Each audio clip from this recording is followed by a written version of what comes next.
من الشيطان الرجيم بسم الله الرحمن الرحيم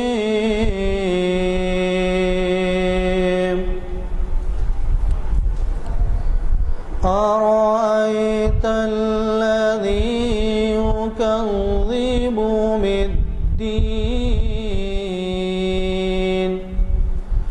فذلك الذي يدع اليتيم ولا يحض على طعام المسكين فويل للمصلين الذين هم عن صلاتهم ساهون الذين هم يراءون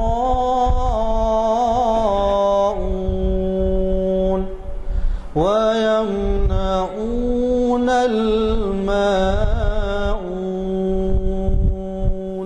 صدق الله العظيم.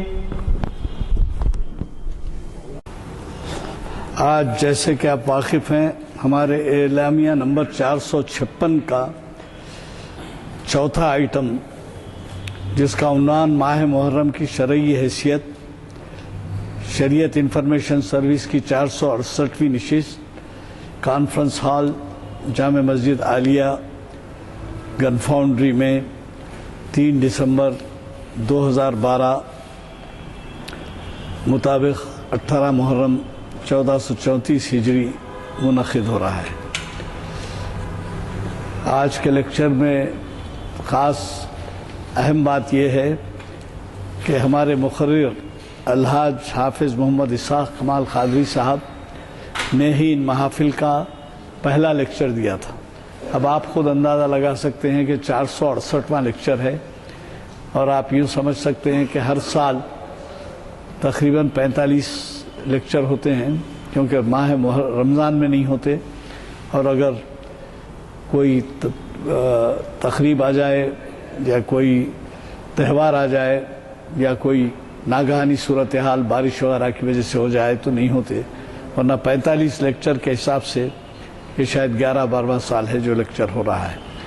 بڑی خوشی کی بات ہے کہ حافظ صاحب نے ہمارے لیے اپنی خدمات اس مسجد کے لیے والہانہ طور پر انجام دی اور ہم سب اس سے مستفید ہوتے آئے اور یہ ہماری شاید دعاؤں کا بھی نتیجہ ہے. وہ تو ان کے بھی نیکیاں ہیں جو اللہ تعالیٰ نے انہیں حج نصیب کیا ہے اور میں آپ سب کی جانب سے ان کا استقبال کرتا ہوں اور انہیں مبارکباد دیتا ہوں اور ان سے دعاؤں کی خواہش کرتا ہوں کہ ہم سب کے لیے وہ دعا کریں.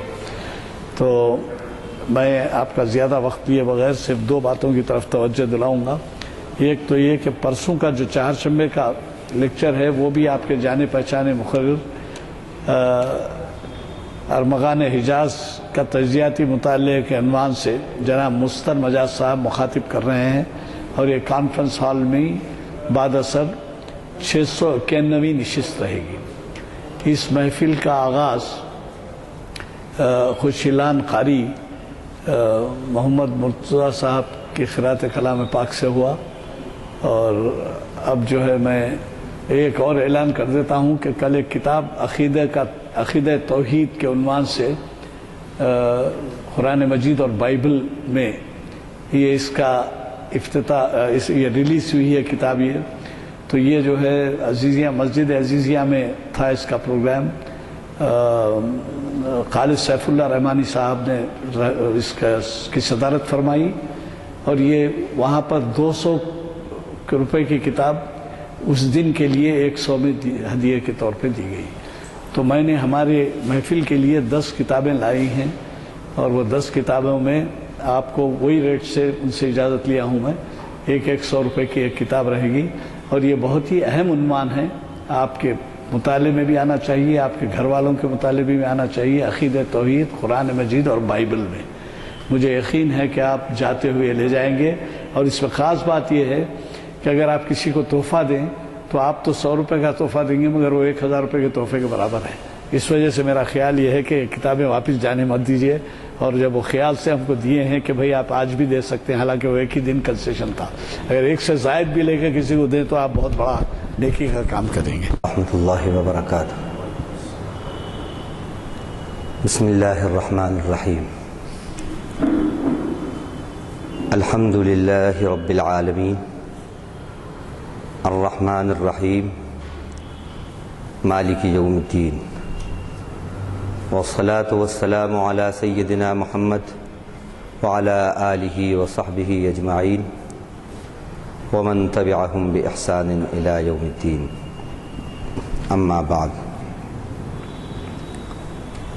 قال اللہ جل وعلا: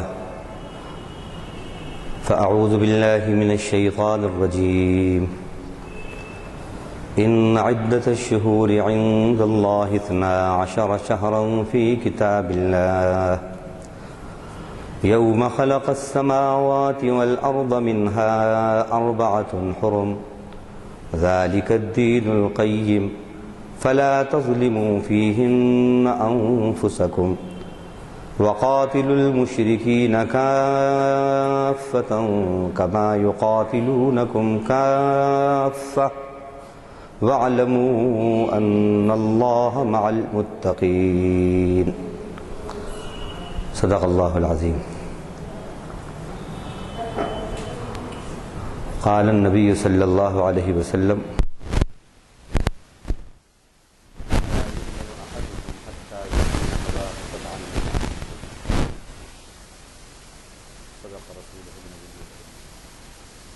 ہر قسم کی تعریف کے لائق اللہ کی ذات ہے۔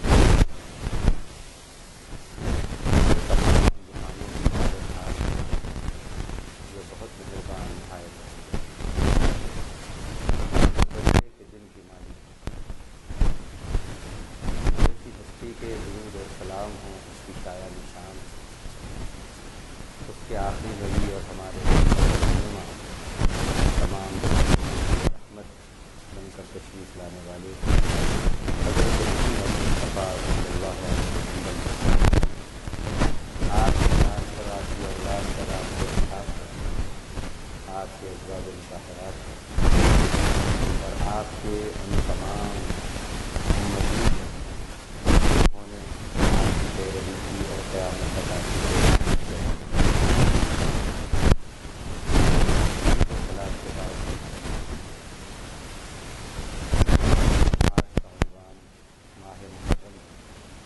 شرعی تصویر،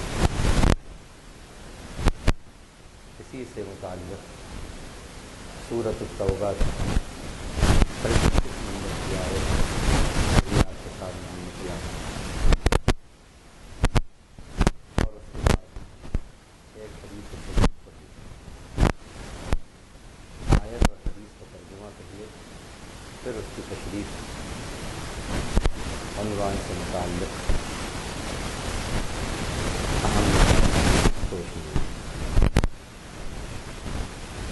ارشاد ربانی ہے: بے شک اللہ کے نزدیک مہینوں کی تعداد 12 اللہ کی کتاب میں،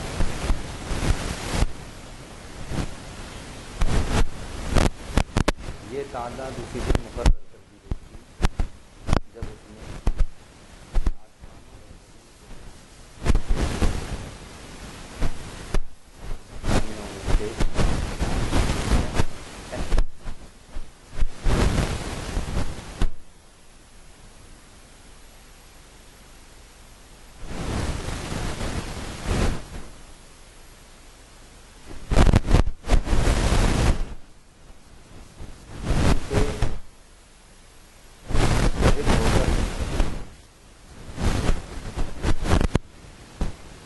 جس طرح وہ تم سے متحد ہو کر لوگ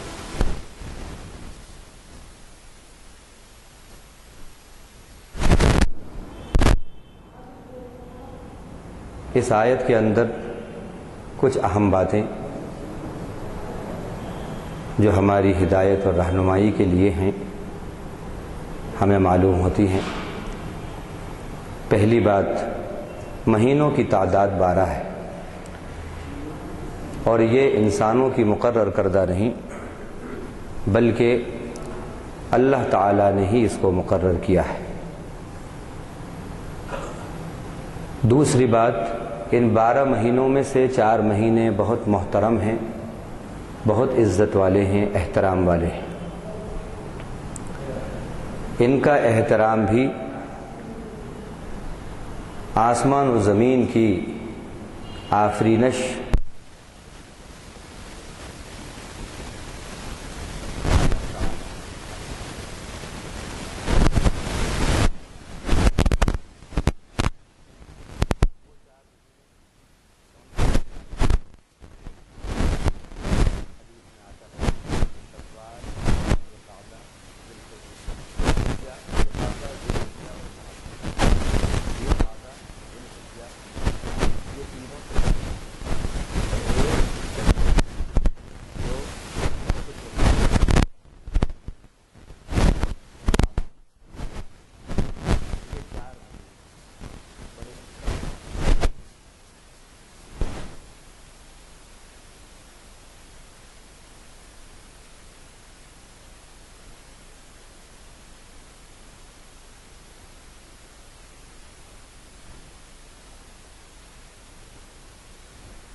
پر مقرر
کرنا، اس کو اللہ کا فرما بردار بنانا، اللہ کے حکموں کا تابع فرمان بنانا، یہ بڑا جہاد ہے۔ تو اب اس میں 4 چیزیں ہیں: مسلم، مومن، مہاجر، مجاہد۔ یہ تصویر اللہ کے نبی نے دکھائی ہے۔ یہ کسوٹی پر ہم اپنے آپ کو پرکھیں، کتنی ان تعریفات میں ہم آ رہے ہیں۔ مسلم کی جو تعریف ہے کتنے % اس میں ہیں، مومن کی تعریف میں کتنے ہیں، مجاہد میں کتنے ہیں، اور مہاجرت میں کتنے ہیں۔ اگر یہ 4 صفات ہمارے اندر آ جائیں، بلا مبالغہ اللہ کی قربت نصیب ہوتی ہے۔ تو یہ مہینہ، محرم کا مہینہ، قربانی کا مہینہ ہے۔ اس مہینے کے اندر اللہ تعالیٰ کے بندوں کی بڑی دعائیں قبول ہوتی ہیں۔ اس کو قبولیت دعا سے بھی بڑا تعلق ہے۔ حضرت موسیٰ علیہ السلام کو اللہ تعالیٰ نے فرعون پر غلبہ دیا۔ یقیناً یہ بڑی خوشی کی بات ہے۔ حضرت نوح علیہ السلام کو اللہ تعالیٰ نے جودی پہاڑ پر ان کی کشتی کے ساتھ ٹھہرایا۔ جودی پہاڑ پر اسی مہینے کے اندر طوفان نوح سے وہ کشتی نجات پائی، ٹھہری وہاں پر۔ یقیناً یہ خوشی کی بات ہے، یہ غم کی بات نہیں ہے۔ حضرت ایوب علیہ السلام کئی سالوں کی بیماری سے نجات پائے۔ اسی مہینے کے اندر، محرم کے مہینے میں بیماری سے نجات پانا خوشی کی بات ہے، غم کی بات نہیں ہے۔ حضرت یونس علیہ السلام کو مچھلی کے پیٹ سے اللہ نے اسی دن نکالا۔ یہ مورخین نے یہ باتیں لکھی ہیں، نجات دی۔ یہ بھی خوشی کی بات ہے، غم کی بات نہیں ہے۔ حضرت آدم علیہ السلام کی توبہ کو بھی اللہ تعالیٰ نے اس دن قبول کیا، اس دن قبول کیا۔ یقیناً یہ بھی خوشی کی بات ہے، غم کی بات نہیں ہے۔ تو یہ جو ہے ماہ مسرت ہے، ماہ غم نہیں ہے۔ اب یہ بڑی عجیب سی بات لگ رہی ہوگی بعض لوگوں کو۔ یہ فرمایا کہ یہ مہینے کی حرمت جب آسمان اور زمین اللہ نے بنائی ہے، جبھی اس کی حرمت مقرر کر دی ہے، جبھی مقرر کر دی ہے۔ تو مطلب یہ ہوا جتنے انبیاء اور رسول اس دنیا کے اندر آئے وہ سب اس مہینے کا احترام کرتے تھے، سب عظمت کرتے تھے، سب احترام کرتے تھے۔ اور اللہ کے نبی صلی اللہ علیہ وسلم نے، صحابہ نے بھی اس کا احترام کیا۔ کس طرح کیا وہ آپ کو بتایا۔ اور اسی مہینے میں حضرت حسین نواسۂ رسول صلوات اللہ وسلامہ علیہ کی اس کے اندر شہادت ہوئی۔ لیکن آج ہوا یہ، اور شہادت بھی قرآن کہتا ہے لا تقولوا فی سبیل اللہ اموات بل احیاء ولکن لا تشعرون۔ جو اللہ کے راستے کے اندر قتل کر دیے جائیں، جن کو وفات ہو جائے یا جو قتل کر دیے جائیں، تم ان کو مردہ مت سمجھو، وہ زندہ ہیں، بلکہ تم کو احساس نہیں ہے۔ لا تحسبن الذین قتلوا فی سبیل اللہ امواتا بل احیاء عند ربہم یرزقون۔ ان لوگوں کو جو اللہ کے راستے میں قتل کر دیے جائیں، ان کو مردہ ہرگز گمان نہ کرنا، بلکہ وہ زندہ ہیں، ان کے رب کے پاس ان کو رزق دیا جا رہا ہے۔ ماتم کس کا ہوتا ہے؟ مردے کا ماتم ہوتا ہے، زندہ کا تو ماتم نہیں ہوتا۔ جو مردہ سمجھتے ہیں وہ کریں ماتم حضرت حسین کا، ہم حضرت حسین کو زندہ سمجھتے ہیں، اس لیے ہم ماتم نہیں کرتے۔ تو اسی مہینے کے اندر شہادت حسین بھی واقع ہو گئی۔ لیکن آج معاملہ کیا ہے؟ آج یہ حال ہے کہ اگر محرم کا مہینہ آتا ہے، یہ ہمارا بھی قصور ہے کہ ہم نے ہماری جنریشن کو اسلامی تاریخ سے صحیح طور پر واقف نہیں کرایا۔ اور ان کو کیا واقف نہیں کرایا، ہم خود واقف نہیں ہیں اسلامی تاریخ سے۔ کتنے ہمارے بھائی ایسے ہیں کہ اگر آپ کبھی ان سے پوچھ لو کہ میاں آج محرم کی کون سی تاریخ ہے، محرم کی کون سی تاریخ ہے، نہیں بتا سکتے۔ یہ کون سی ہجری چل رہی ہے، نہیں بتا سکتے۔ ہم خود ہی واقف نہیں ہیں تو ہم ہماری نسل کو، اولاد کو کیا واقف کرائیں گے؟ اچھا ہم جیسے واقف ہیں ویسے ہی اولاد کو بھی واقف کرا رہی.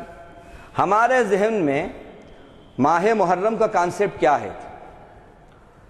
صرف ماتم، صرف تعزیے، سبیلیں.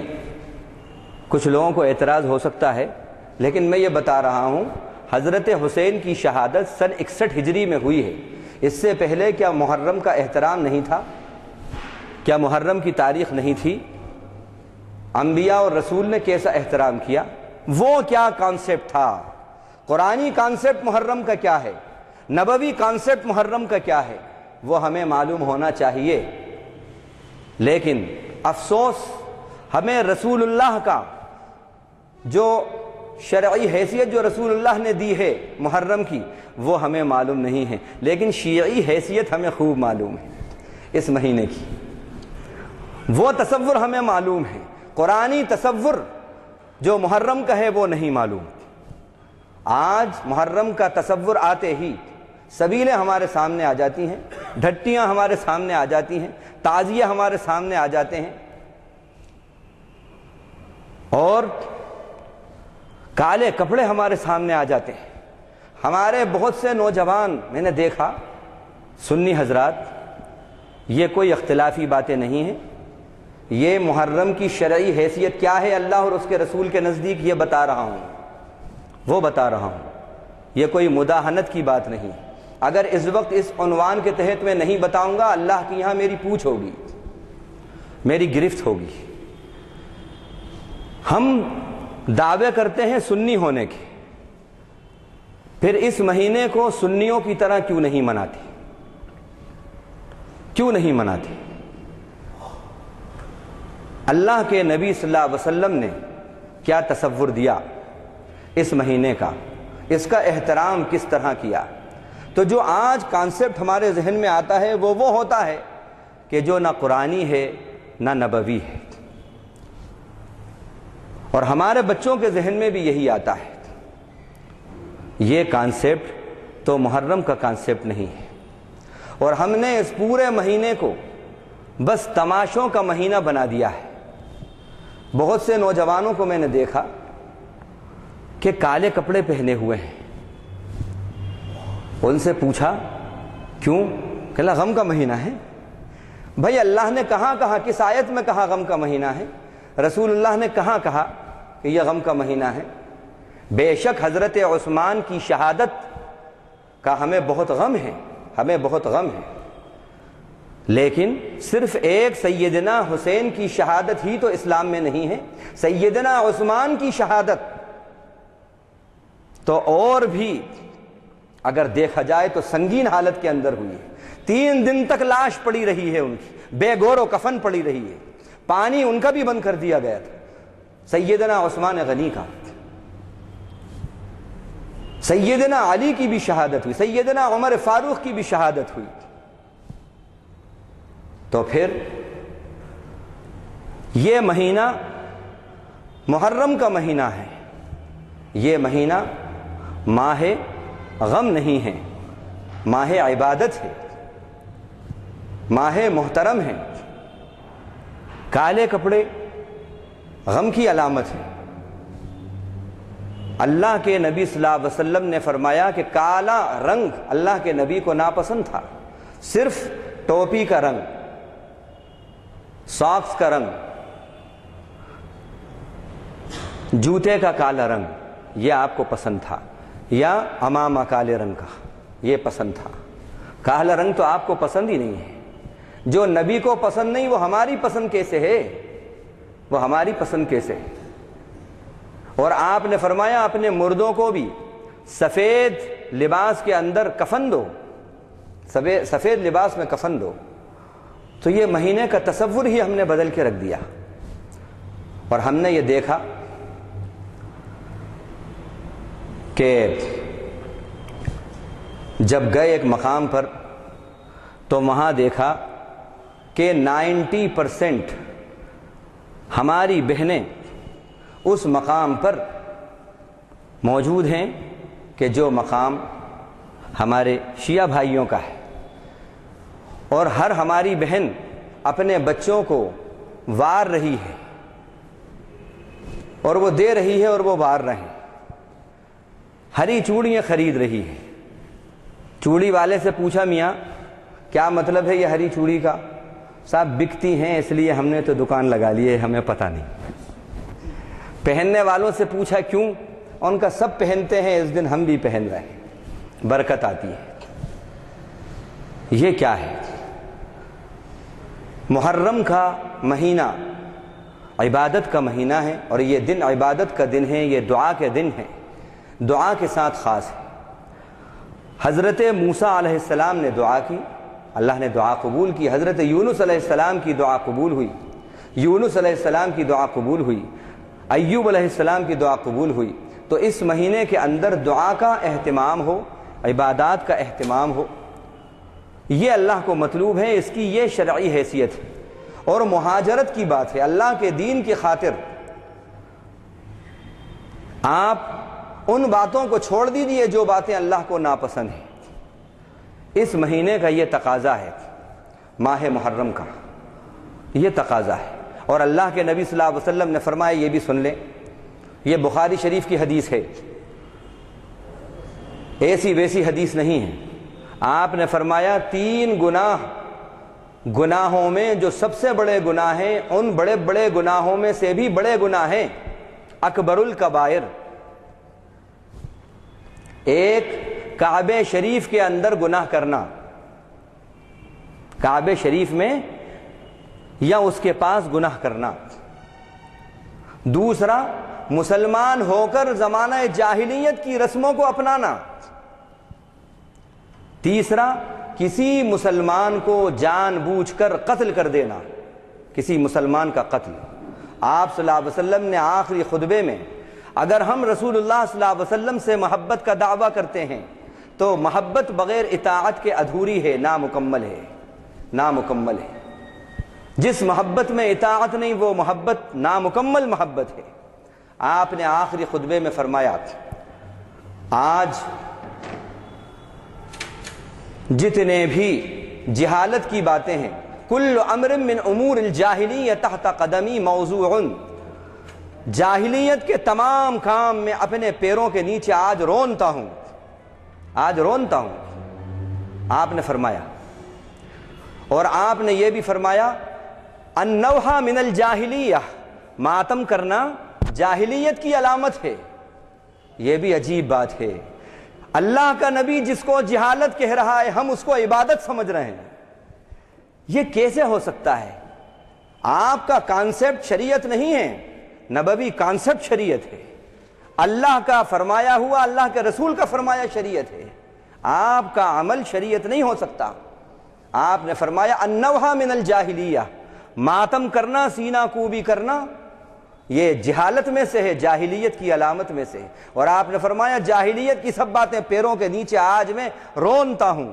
اللہ کے نبی نے جس چیز کو پیروں کے نیچے رون دیا، ہم اپنے 8-8 گھنٹے 6-6 گھنٹے، ہماری بہنیں ود ٹفن کیریئر وہاں پہنچتی ہیں اور فرائض غارت کرتے ہیں۔ کتنے لوگوں کی ظہر کی نماز چھوٹتی ہے، کتنے لوگوں کا عصر کا فریضہ چھوٹتا ہے۔ کیا فریضے کا متبادل ہے یہ جو کچھ آپ کر رہے ہیں؟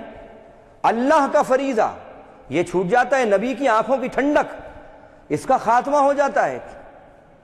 اور آپ نے یہ بھی سن لیں کیا فرمایا، یہ میں اپنی باتیں نہیں کہہ رہا، اللہ کے رسول کی باتیں کہہ رہا ہوں، اللہ کی باتیں کہہ رہا ہوں۔ آپ صلی اللہ علیہ وسلم نے فرمایا، من لطم الخدود وشق الجیوب فلیس منا، جو منہوں پر تماچے مارے، اپنی گریبان کو چاک کرے، وہ ہم میں سے نہیں ہیں، ہم میں سے نہیں ہیں، ہماری برادری میں سے نہیں ہیں۔ کتنا فرق ہے۔ اللہ کے نبی جس کا بائیکاٹ کر رہے ہیں، اللہ کے نبی جس کو جہالت کہہ رہے ہیں، ہمارے یہاں وہ عبادت ہے؟ نہیں، ایسا نہیں۔ اور یہ شہادت بھی جو ہوئی ہے، عبداللہ ابن سبا جس کو ابن السودا کہتے ہیں، یہ یہودی تھا، یمن کا یہودی تھا۔ اس نے ابو بکر صدیق کا زمانہ پایا، اسلام نہیں لایا، لیکن اسلام کا دشمن رہا۔ عمر فاروق کا زمانہ پایا، اسلام نہیں لایا، اسلام کا دشمن تھا۔ عثمان غنی رضی اللہ عنہ کا زمانہ پایا، اس میں دیکھا کہ کچھ افراتفری ہے، خلافت کے اوپر کچھ جھگڑے ہیں، کچھ حضرت علی رضی اللہ عنہ کے ہم نوا ہو رہے ہیں، موقع غنیمت جانا اور اسلام کا ڈھونگ رچایا منافقت کی۔ کچھ صحابہ نے دیکھا اس کی حرکتیں، انہوں نے صاف کہا تم یہودی معلوم ہوتے ہو۔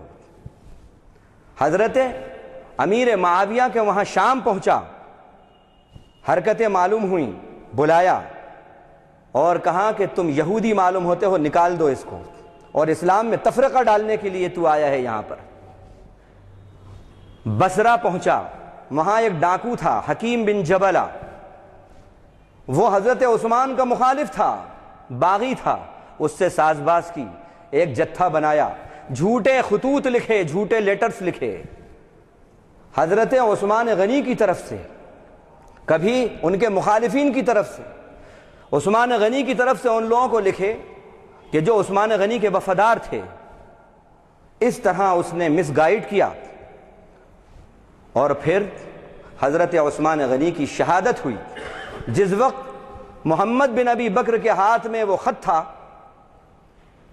جو حضرت ابو بکر کے صاحبزادے ہیں، آ گئے بہکاوے کے اندر، اور ان کا یہ دیکھو یہ خط تم نے لکھا ہے ہمارے بارے میں کہ یہ سب باغی ہیں، ان کو وہاں پہنچتے ہی قتل کر دینا۔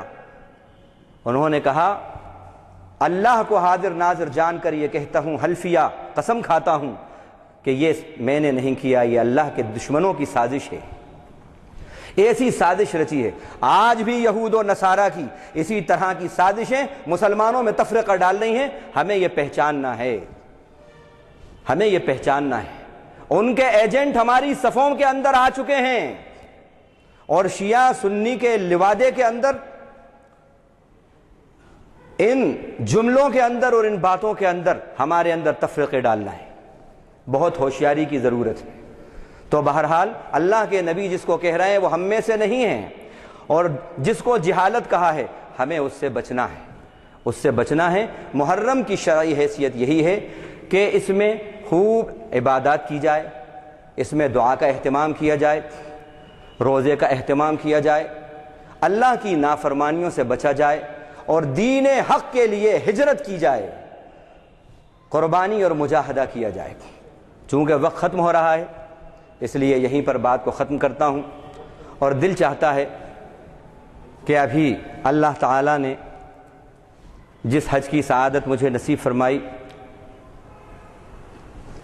حرمین شریفین جانے کی سعادت جو ملی، میری یہ آرزو ہے اور یہ تمنا ہے کہ آپ سب کو بھی اللہ تعالیٰ حج مبرور نصیب فرمائے، ہم کو بھی نصیب فرمائے، اور بار بار یہ حج مبرور ہم سب کو اللہ نصیب فرمائے۔ مکہ مکرمہ کے اندر باپ کی شفقت اور باپ کی محبت کا مزہ دیکھا، اور مدینہ منورہ میں ماں کی محبت کا مزہ دیکھا۔ نبی صلی اللہ علیہ وسلم کے سامنے، آپ کے روضہ انور کے سامنے جو تاثرات کچھ قلم بند کیے تھے، وہ آپ کے سامنے اگر اجازت ہو تو میں پیش کرنا چاہتا ہوں، وہ آپ کو سناتا ہوں۔ اور یہ ایک پیغام ہے اور نبی کی سچی غلامی کا اس کے اندر ایک میسیج ہے۔ روضہ انور کے پاس کہی گئی نعتیہ نظم بحضور سید الاولین والآخرین شفیع المذنبین رحمۃ للعالمین حضرت سیدنا محمد مصطفیٰ صلی اللہ علیہ وآلہ وصحبہ وسلم۔ نبی مکرم، نبی معظم، صلاۃ علیکم، سلام علیکم۔ اب سلام علیکم تو سنا ہے آپ نے، لیکن اللہ کا حکم ہے صلو علیہ وسلموا تسلیما، درود بھی بھیجو، سلام بھی بھیجو، اس لیے ہم نے صلاۃ علیکم کا بھی اضافہ کیا۔ نبی مکرم، نبی معظم، صلاۃ علیکم، سلام علیکم، جھکا دل نظر خم، صلاۃ علیکم، سلام علیکم، نہیں پاس کچھ بھی سوائے ندامات، نہیں پاس کچھ بھی سوائے ندامت، نہ غم آپ کا غم نہ طاعت سطاعت، ہوئی ایسے بچے پہ کیا مامتا کم، نبی مکرم نبی معظم صلاۃ علیکم سلام علیکم، حیات آپ کی ایک جہد مسلسل، اور ہم ہیں سراپا تعیش میں پاگل،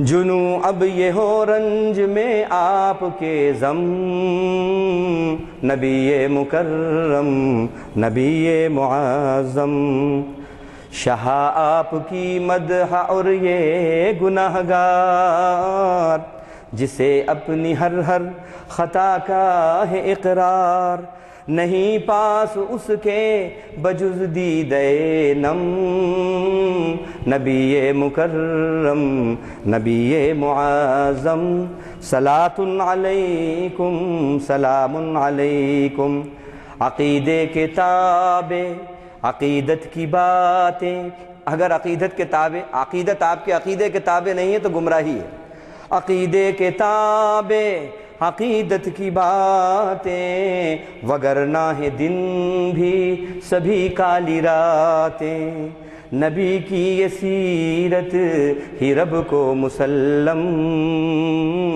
نبی مکرم نبی معظم صلاۃ علیکم سلام علیکم۔